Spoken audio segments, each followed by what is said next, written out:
دکل من نازی سلطانی، حیف از این عمر که چون باد خزان می‌گذرد، حیف از این اشک که چون رود روان می‌گذرد.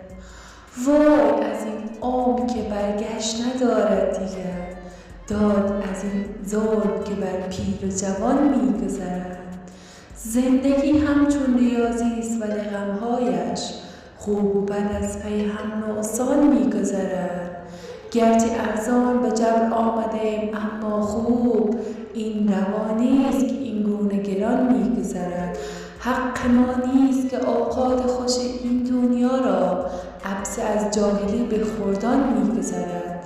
بی جهت نیست که از چاله به چاه افتاده‌ایم، گرچه یک روز رد سم خزان می‌گذرد. ممنون. جهان سپاس.